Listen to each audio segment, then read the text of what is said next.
The state of Missouri and the Attorney General take action to remove St. Louis Circuit Attorney Kim Gardner. Gardner spoke for the first time since coming under fire after being asked to resign.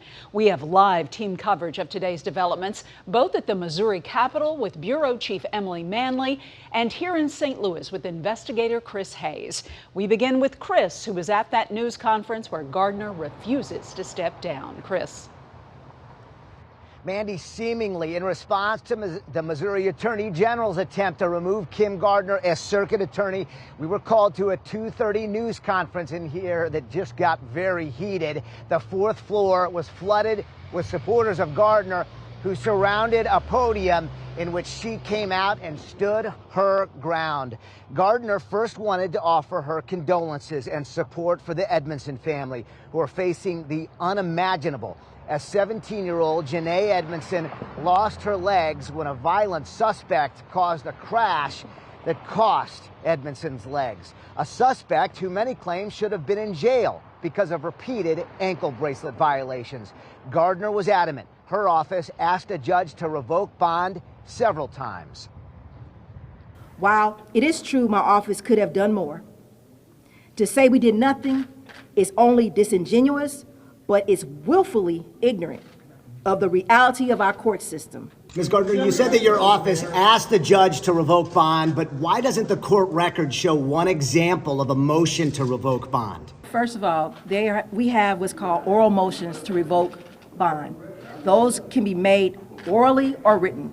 And in this jurisdiction, they are made orally, and that is normal practice. And that was done in this case on numerous occasions.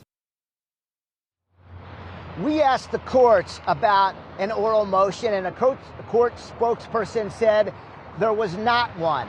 Now, there is an indication of a hearing in which all of the parties discussed what to do with Riley, and this was last August before all of these repeated ankle bracelet violations.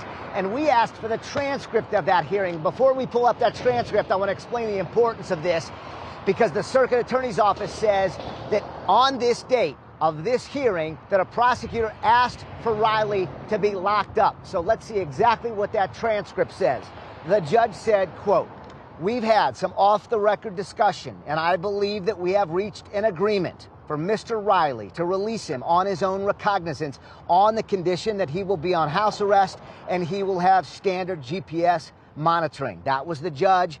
And then he said, is that the agreement, prosecutor? The judge asked, and the prosecutor answered, "Yes, Your Honor. It was the agreement, according to this transcript, to let Mr. Riley go on house arrest." And it was after that point when he violated house arrest 51 times. Live downtown, Chris Hayes, Fox 2 News.